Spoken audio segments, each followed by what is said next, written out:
आप सबका मैं बहुत तहे दिल से स्वागत करता हूँ। तो आज चालू करेंगे हम लोग हमारा नेक्स्ट श्लोक। तो पहले ही प्रार्थना से हम लोग शुरू करेंगे. तर प्रार्थना करून आपण आजच्या क्लासला सुरुवात करूया. ओम अज्ञानतिमिरन्धस्य ज्ञानाञ्जनशलाकया चक्षुरुन्मीलितं येन तस्मै श्रीगुरुवे नमः. श्रीचैतन्यमनोभीष्टं स्थापितं येन भूतले स्वयं रूप कदा मह्यं ददाति स्वपदान्तिकं. वन्देऽहं श्रीगुरो श्रीयुतपदकमलं श्रीगुरून् वैष्णवांश्च. श्रीरूपं साग्रजातं सहगण रघुनाथान्वितं तं सजीवं सावद्वैतं सावधूतं परिजनसहितं कृष्णचैतन्यदेवं श्रीराधा कृष्णपादान् सहगण ललिता श्रीविशाखान्वितंश्च. नमो विष्णुपादाय कृष्णपृष्ठाय भूतले श्रीमते भक्तिवेदान्त स्वामिनिति नामिने. नमस्ते सरस्वते देवे गौरवाणी प्रचारिणे निर्विशेष शून्यवादी पाश्चात्यदेशतारिणे. नमो महावदन्याय कृष्णप्रेमप्रदायते कृष्णाय कृष्णचैतन्य नामिने गौरतिशे नमो नमः. हे कृष्ण करुणा सिंधु दीनबंधु जगतपते गोपेश गोपिका कांत राधा कांत नमोस्तुते. तप्त कांचन गौरांगी श्रीराधे वृंदावनेश्वरी वृषभानुसुते देवी प्रणमामि हरिप्रिये. वाञ्छाकल्पतरुभ्यश्च कृपा सिन्धुभ्यैव च पतितानां पावनेभ्यो वैष्णवेभ्यो नमो नमः. जय श्री कृष्ण चैतन्य प्रभु नित्यानंद श्री अद्वैत गदाधर श्रीवासादि गौर भक्तवृंद. हरे कृष्णा कृष्णा कृष्णा हरे हरे हरे राम राम राम हरे हरे. तर कोणता श्लोक बघायचा आपल्याला आज? काल कोणता झाला होता आपला? 4 नंबरचा. ओके, 5व्यापासून आपल्याला सुरू करायची. तर चला आपण आज 5वा श्लोक बघूया. तर मी श्लोक पुढे म्हणतो, मग माझ्या मागे तुम्ही म्हणा. गुरुन् हत्वा हि महानुभावान् श्रेयो भोक्तुं भैक्षम्पिह लोके हतात्वर्थकामांस्तु गुरुनिहैव भुञ्जीये भोगान् अनिरुद्धीर प्रदिग्धान्.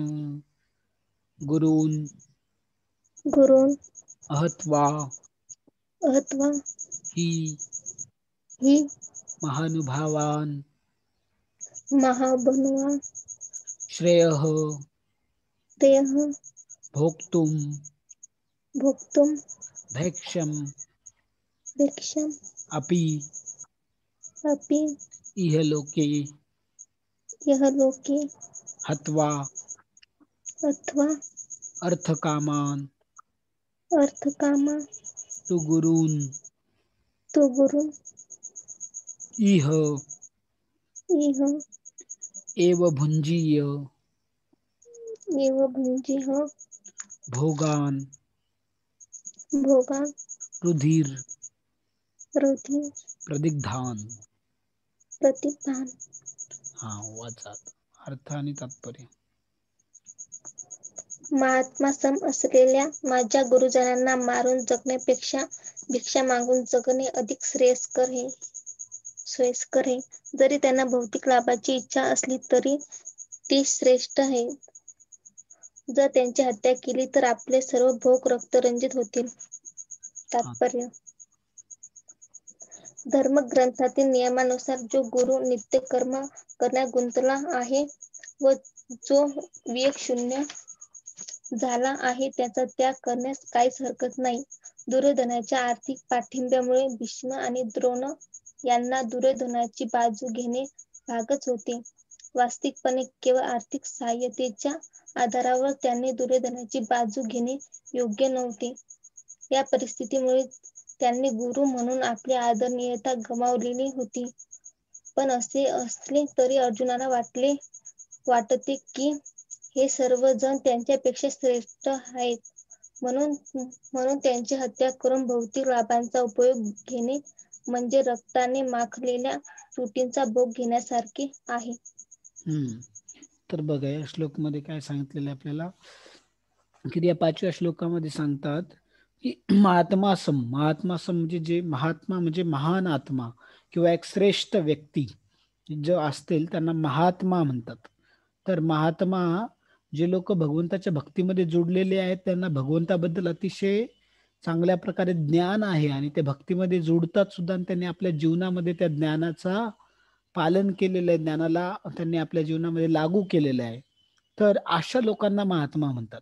महात्मा म्हणजे काही कोणी एखाद्या राजनेत्याला महात्मा नाही म्हणू शकत आपण, किंवा एखाद्या स्वतंत्र सैनिकाला सुद्धा महात्मा म्हणणं हे चुकीचं आहे भगवद्गीतेनुसार. भगवद्गीतेनुसार महात्मा म्हणजे ज्याला भगवंताचं ज्ञान आहे आणि जो काय करतो त्या ज्ञानाचा स्वतःच्या जीवनामध्ये सुद्धा लागू करतो आणि इतरांना सुद्धा ते ज्ञान सांगतो, त्याला महात्मा असं म्हटलेलं आहे. तर महात्मा सारखे असणारे जे गुरुजन आहेत त्यांना मारून मारून मी चांगलं जीवन जगण्यापेक्षा अर्जुन म्हणतो की भगवंतांना की इथं मी भिक्षा मागून जगेल त्यापेक्षा ते चांगलं आहे, की त्यांना कसं काय मारू मी एवढ्या महान व्यक्तींना, आणि तेही माझ्या माझ्या स्वार्थासाठी. आणि तो म्हटला की त्यांना जर भौतिक इच्छा, भौतिक लाभाची त्यांना जर म्हणजे भौतिक म्हणजे काही धन संपत्ती याच्या संबंधित जर त्यांना लाभाची काही इच्छा असेल तर तर चालते त्यांना, ते तर ज्येष्ठ आहेत त्यांचं वय जास्त आहे, ठीक आहे. तर त्यांची इच्छा आहे तो त्यांचा प्रॉब्लेम, त्याचा मला काही घेणं देणं नाही. पण मी पण भौतिक लाभाच्या इच्छेसाठी त्यांना मारणं हे चुकीचं आहे. जर त्यांना मारून मी सगळे भौतिक जे लोभ आहेत, भौतिक जे गोष्टी संपत्ती वगैरे अर्जित केली तर ती संपत्ती सुद्धा काय असेल, रक्तरंजित असेल. रक्तरंजित म्हणजे काय, रक्ताने माखलेली असेल. तर जर रक्ताने जर माखलेली असेल तर मग मी त्याचा आनंद कसा घेऊ शकेल, उपभोग कसा घेऊ शकेल, आणि ते दुसऱ्याच्या रक्ताने नाही. कोणाच्या रक्ताने, कोणाच्या रक्ताने, स्वतःच्या गुरुजनांच्या रक्ताने. बरोबर. हम्म. हॅलो,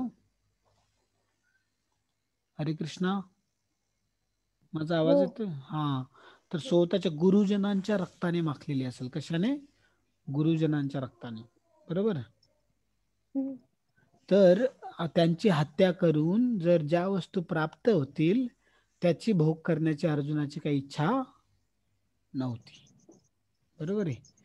तर तात्पर्यामध्ये स्वामी प्रभुपादजी सांगतात की धर्मग्रंथात जे नियम सांगितले आहेत बघा, नियम आता कोणी म्हणेल माझे हे नियम माझे ते नियम, नियम हे आपल्या मनाने कोणाला बनवता येत नाहीत किंवा तोडता येत नाहीत. नियम हे आपण बनवू शकत नाही, तोडू शकत नाही. नियम कोणत्या नियमांना आपण नियम मानलं पाहिजे, जे नियम धर्मग्रंथांमध्ये सांगितलेले आहेत, जसे की भागवत आहे, श्रीमद भागवतम आहे, वैदिक शास्त्र आहेत, भगवद्गीता, यामध्ये जे नियम सांगितले ते खरे नियम.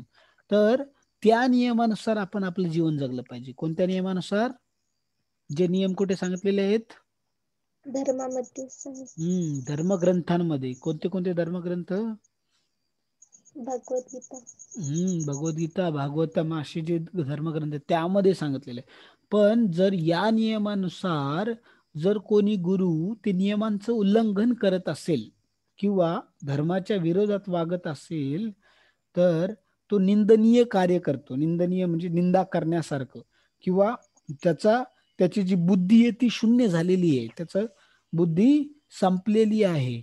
असं असं जर कोणी एखादा गुरु जर असं कार्य करत असेल तर अशा गुरुचा त्याग करायला काही हरकत नाही, असे इथे स्वामी प्रभुपादजी सांगतात.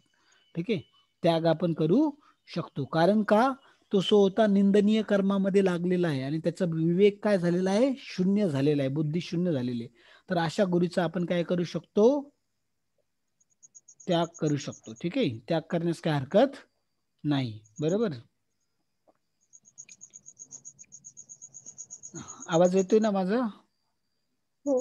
हा. तर मग पुढे बघा, दुर्योधनच्या आर्थिक पाठिंब्यामुळे, तर दुर्योधनने काय केलं तर बघा, आजकाल आपण बघतो की पैशासाठी लोक काहीही करायला तयार आहेत. बरेच लोक पैशासाठी येऊन आपल्या मातृभूमीसाठी, मातृभूमीसोबत सुद्धा गद्दारी करतात. आपल्या आईवडिलांना सुद्धा मारायला मागे पुढे बघत नाहीत, आपल्या भाऊ बहिणींना सुद्धा मारण्यासाठी मागे पुढे बघत नाहीत. तर दुर्योधनकडून जो आर्थिक पाठिंबा मिळाला होता भीष्म पितामह आणि द्रोण यांना, त्यामुळे त्यांना दुर्योधनाची बाजू घेणे हे भागच होतं. कारण त्यांच्याकडून आता जर कोणी एखादी नोकरी करत असेल, पगार घेत असेल, तर त्याला त्यांच्यासाठीच काम करणं हे गरजेचं आहे, भाग आहे. बरोबर आहे.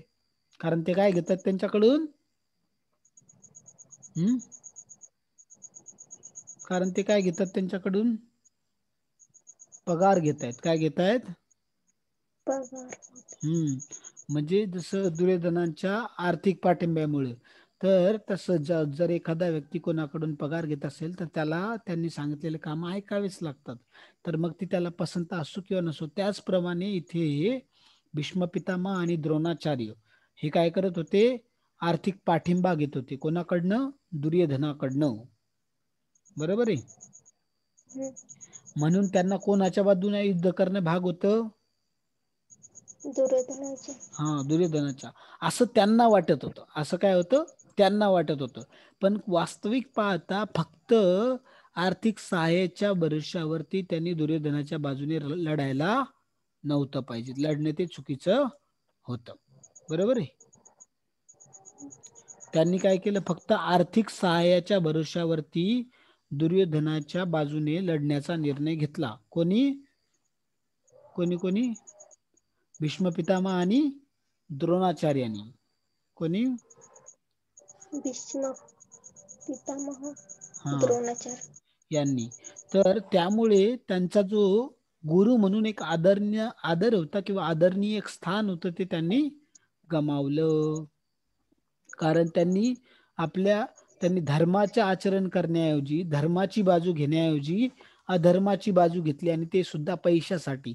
तर त्यामुळे त्यांनी जे गुरुचं स्थान होतं ते पहिलेच गमावलं होतं. हे अर्जुनाला कळालं होतं, पण तरी सुद्धा अर्जुन काय म्हणत, ते माझ्यापेक्षा, जाऊ दे ते कसेही असो, पण ते काय आहेत? वयाने माझ्यापेक्षा ज्येष्ठ आहेत, माझ्यापेक्षा मोठे आहेत वयाने. तर त्यामुळे काय करावं लागेल? ते म्हणले की त्यांची हत्या करून, त्यांना मारून कोणताही भौतिक लाभ घेणे हे काय जे माझ्यासाठी चांगलं नाहीये. कारण ते जो भौतिक लाभ आहे तो त्यांच्या रक्ताने माखलेला असेल, तो रक्ताने भरलेला असेल, आणि तो मी त्याचा उपभोग घेऊ शकत नाही. त्या प्रत्येक वस्तूचा उपभोग घेताना मला त्यांची आठवण येईल की मी यांना मारून ही वस्तू मिळवलेली आहे. तर लुटीचा भोग जर एखाद्या 2-4 खून करून कोणाचं घर लुटलं आणि त्याचा जर तो पैशाचा जर आनंद घेत असेल, तर त्याप्रमाणे त्याला प्रत्येक वेळेस आतून ते खात असते की मी लोकांना मारलं दुसऱ्याच्या पैशांची वरती मजा करतो. तर तो आतून मरत असतो प्रत्येक क्षणाला. तर तसं अर्जुनाला नको होतं. म्हणून अर्जुन म्हणला की मी माझ्या ज्येष्ठांना मारू शकत नाही, जरी ते काय असतील, चुकीच्या मार्गावर असतील तरी सुद्धा. ठीक आहे, समजलं? समजलं एवढं? समजलं एवढं हे? हा श्लोक. पुढचा श्लोक बघायचा मग. 6वा. ठीक आहे, मी श्लोक बोलतो पुढचा. मग आता बघा.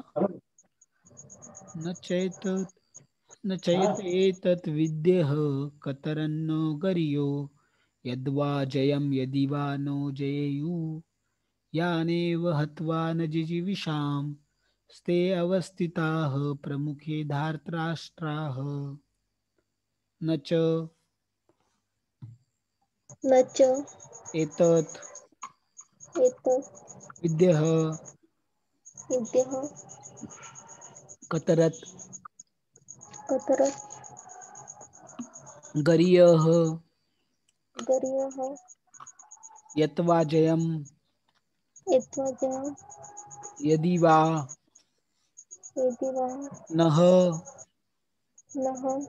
जयेयुः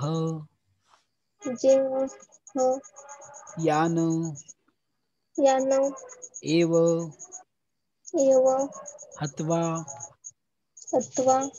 न जिजीविषामः ते अवस्थिताः प्रमुखे धार्तराष्ट्राः. वाचा अर्थ.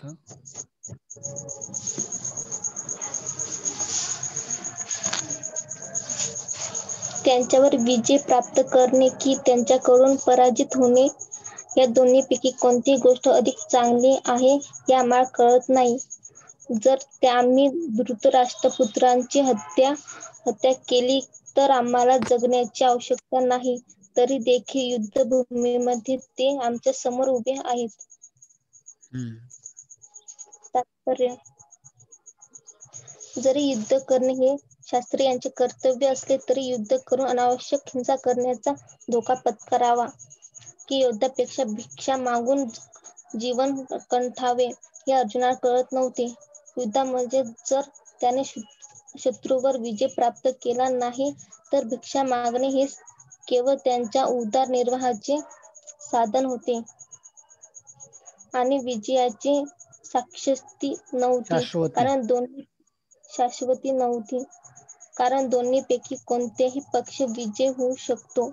जरी विजय स्त्री हातात माळ घेऊन वाट पाहत असली आणि तरी जर ध्रुव राष्ट्रपुत्रांचा युद्धात मृत्यू झाला तर त्यांच्या अनुपस्थितीत जीवन कंठणे अत्यंत कठीण होते. अशा प्राप्त परिस्थितीत तो त्यांचा दुसरा प्रकारचा पराभवच होता. अर्जुनाने विचारात घेतलेल्या या सर्व गोष्टी निश्चितपणे सिद्ध करतात की तो भगवंताचा केवळ महान भक्तच नव्हता तर तो अत्यंत ज्ञानी होता आणि त्यांचा आपल्या मनावर व इंद्रियावर पूर्ण संयम. संयम होता. राजघराण्यात जन्माला असूनही त्यांची भिक्षा मागून जीवन कंठण्याची इच्छा म्हणजेच अन्यायशक्तीचे आणखीन एक लक्षण होय. हे सर्व गुण आणि भगवान श्रीकृष्ण यांच्या आज्ञेवरील त्यांचा विश्वास दर्शवितो की तो खऱ्या अर्थाने सद्गुणी होता. यावरून सिद्ध होते की अर्जुन हा मोक्षप्राप्तीचा सर्वथा योग्य होता. जोपर्यंत इंद्रिय निग्रह करता येत नाही तोपर्यंत उच्चतर अशा ज्ञानावस्थेची प्राप्ती होण्याची शक्यता नाही आणि ज्ञान व भक्ती शिवाय मोक्ष प्राप्तीची शक्यता नाही. भौतिक संबंधाविषयी अर्जुनाला पुरेपूर जाण होती, परंतु त्यापेक्षा कितीतरी अधिक पटीने हे सर्व आध्यात्मिक गुण विशेष त्यांच्याकडे होते. ठीक आहे. आता बघा, या श्लोकामध्ये खूप महत्वाचा श्लोक आहे. तर अर्जुन सांगतो की अर्जुन भगवंताला म्हणतो की त्यांच्यावर एकतर विजय प्राप्त करू किंवा त्यांच्याकडून ते विजय प्राप्त करू की त्यांच्याकडून पराजित होऊ. आता यापैकी काय करायचं, याच्यातलं कोणतं चांगलं आहे, यातून कोणाचं कोणतं चांगलं हित होईल हे काही मला कळत नाही. आम्ही जर धृतराष्ट्रपुत्रांना मारलं, आमच्या चुलत भावांना मारलं, तर आम्हाला जगण्याची आवश्यकता नाही, कारण आम्ही जगूच शकणार नाही त्यांना मारून. त्यांना कसं मारायचं, तर आमच्या हाताने आमच्या चुलत भावांचा कसा काय वध करू शकतो आम्ही. आणि आम्ही जर नाही मारलं तर ते युद्धभूमीमध्ये आमच्या समोरच उभे आहेत आम्हाला मारायला. आम्ही नाही मारलं तर ते आम्हाला मारणार येतं. पण आता काय करावं, आम्ही त्यांना मारावं की त्यांच्याकडून मरावं, हे आम्हाला काही कळत नाही, असं अर्जुन म्हणतो. तर आता तात्पर्यामध्ये स्वामी प्रभुपादजी काय सांगतात की युद्ध करणे क्षत्रियांचं कर्तव्य आहे, बरोबर आहे, पण युद्ध करून अनावश्यक हिंसा करण्याचा धोका पत्करायचं की नाही. म्हणजे आता अनावश्यक हिंसा कधी म्हणता येईल, जर स्वतःच्या स्वार्थासाठी जर युद्ध चाललं असेल, फक्त स्वतःच्या स्वार्थासाठी, तर त्याला आपण अनावश्यक हिंसा म्हणू शकतो. पण जर धर्म संस्थापनेसाठी किंवा धर्माच्या रक्षणासाठी किंवा इतर दुर्बळ व्यक्तींच्या रक्षणासाठी जर आपण युद्ध करत असू तर त्याला अनावश्यक हिंसा नाही म्हटल्या जाणार, त्याला धर्मयुद्ध म्हटलं जातं. तर कुरुक्षेत्र या ठिकाणी जे झालं होतं ते धर्मयुद्ध होतं. ठीक आहे. तर आजकालच्या युद्धामध्ये आणि धर्मयुद्धामध्ये तोच फरक आहे. तर आपण बघतो world war 1, world war 2, world वॉरला मराठीत काय म्हणतात, कोणाला माहिती का? महायुद्ध नाही, जागतिक महायुद्ध. हा, जागतिक महायुद्ध, बरोबर ना. जागतिक महायुद्ध 1, जागतिक महायुद्ध 2 हे झाले ना आता. तर ते जे युद्ध झाले तर ते त्यांना धर्मयुद्ध म्हणता येणार नाही, बरोबर आहे. कारण कारण सांगू शकतास धर्मयुद्ध का नाही म्हणता येणार या युद्धांना? हे जे जागतिक महायुद्ध 1 होतं, जागतिक महायुद्ध 2, त्याच्यामध्ये त्याला धर्मयुद्ध म्हणता येणार नाही. कारण की ते युद्ध कशासाठी केले गेले आहेत? स्वतःच्या स्वार्थासाठी, स्वतःच्या हितासाठी केले गेले, बरोबर. म्हणून त्यांना धर्मयुद्ध म्हणता येणार नाही. धर्मयुद्ध कोणत्या युद्धाला म्हणू शकतो? जे धर्माच्या रक्षणासाठी केले गेलेले आहेत किंवा इतरांच्या दुर्बळ व्यक्तींच्या रक्षणासाठी केलेले आहेत, चांगले जे सिद्धांत आहेत त्याची प्रतिस्थापना करण्यासाठी युद्ध केले, त्याला धर्मयुद्ध म्हणू शकतो. तर धर्मयुद्ध करायला काही हरकत नाही, परंतु स्वतःच्या स्वार्थासाठी युद्ध करण्याला अनावश्यक हिंसा म्हणले जाते आणि तो धोका आपण पत्करायला नाही पाहिजे. तर अशा युद्धापेक्षा भगवंत म्हणतात की, अर्जुन म्हणतो की मी काय करतो, भिक्षा मागून काय करू शकतो, अशा युद्धापेक्षा भिक्षा मागून जीवन काढावे असं अर्जुनाला वाटत होतं. तर तो त्या युद्धामध्ये जर त्याच्या शत्रूवर त्याने विजय नाही मिळवला तर काय होईल, त्याला भिक्षा मागायला लागेल, दुसरं काही उदरनिर्वाह साधन राहणार नाही.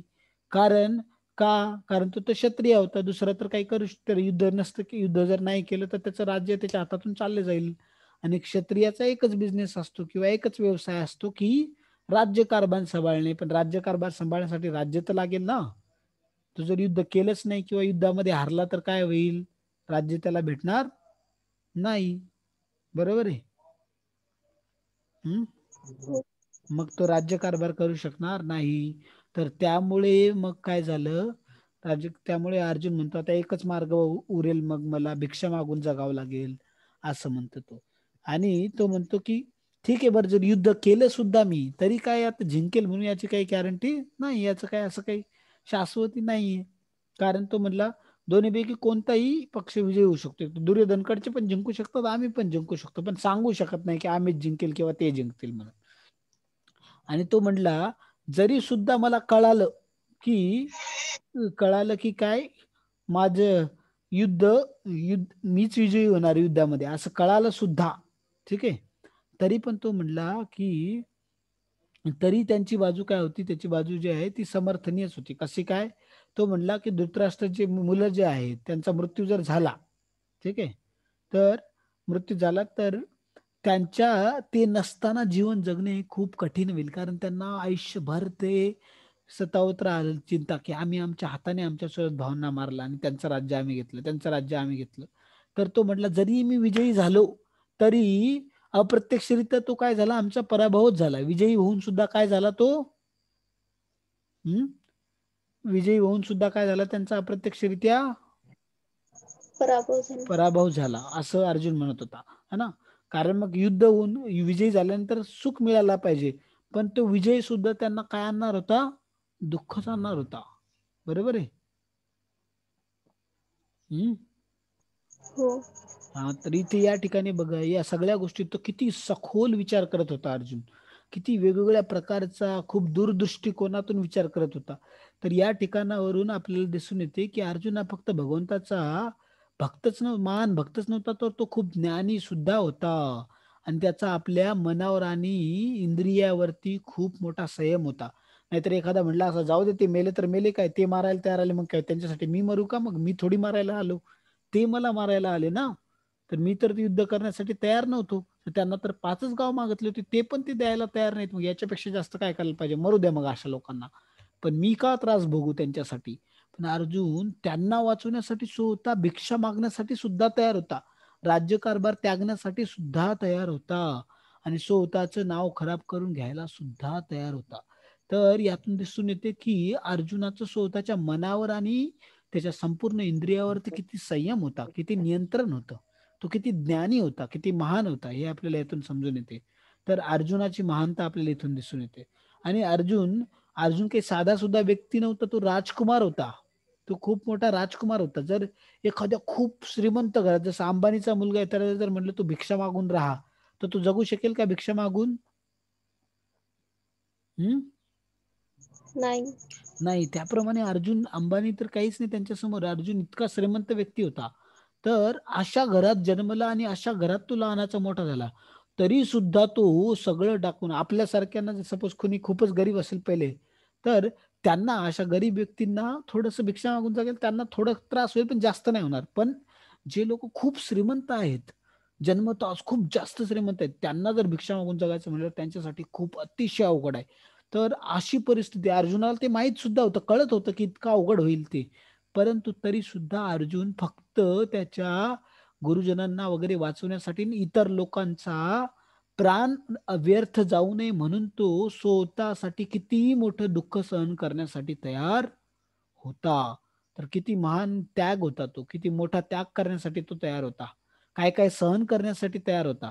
तर त्यातून कळतो तो किती ज्ञानी आहे, त्याचा इंद्रियावरती किती संयम आहे, नियंत्रण आहे.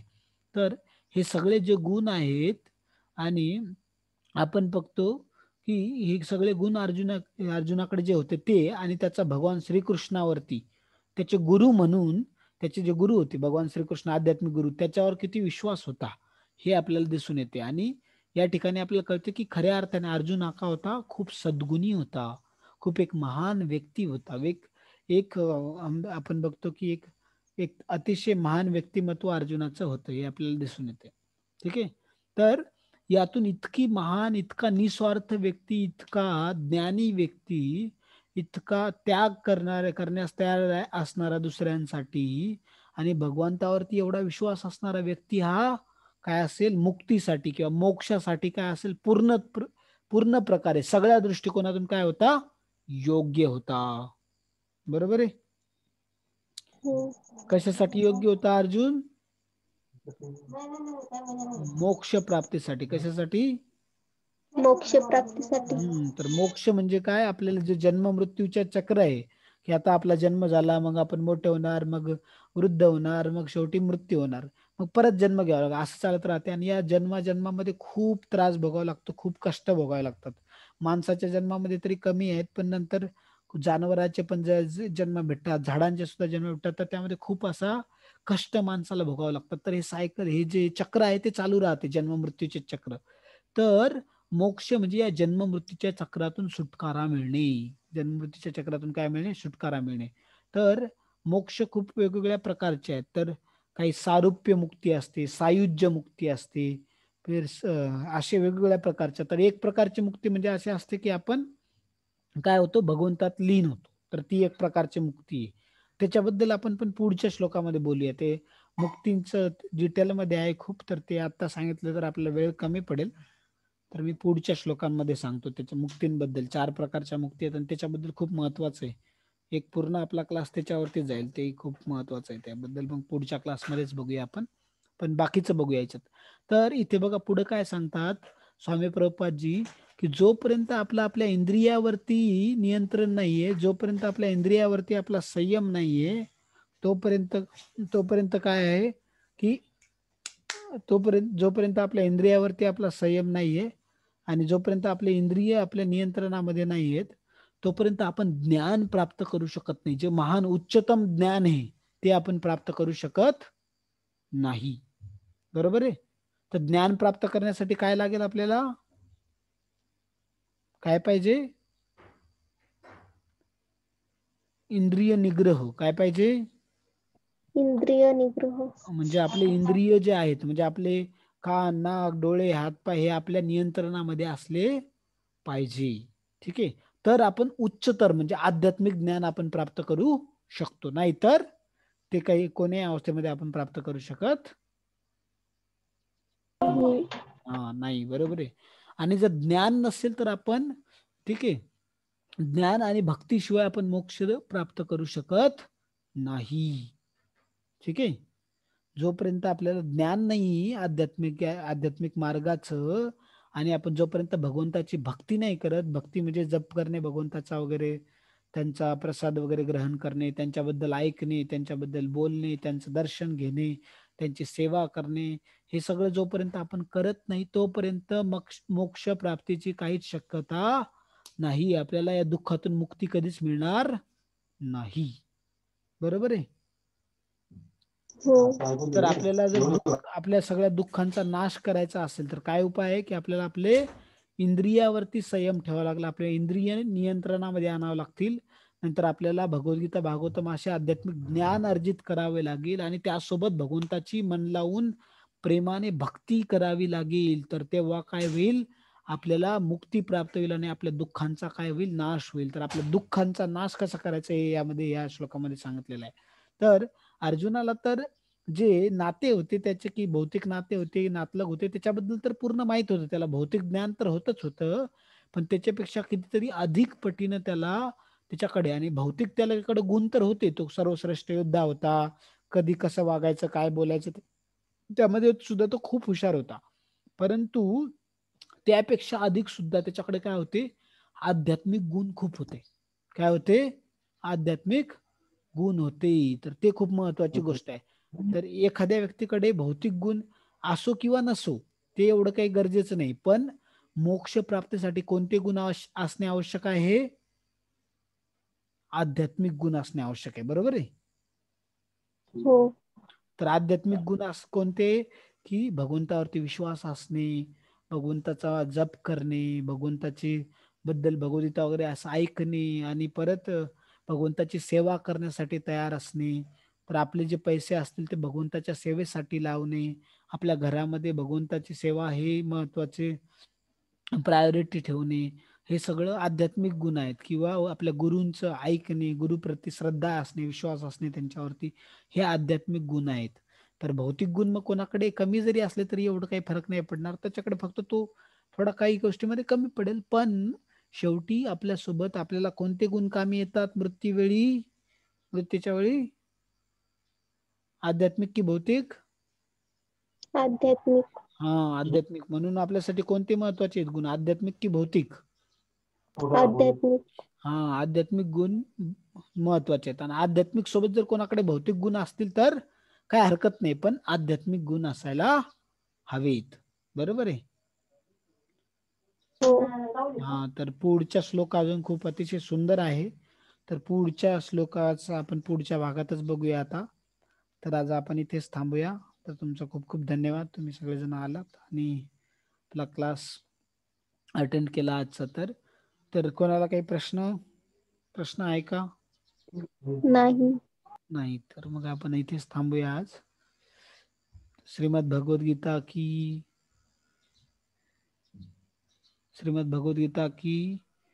जय. जय.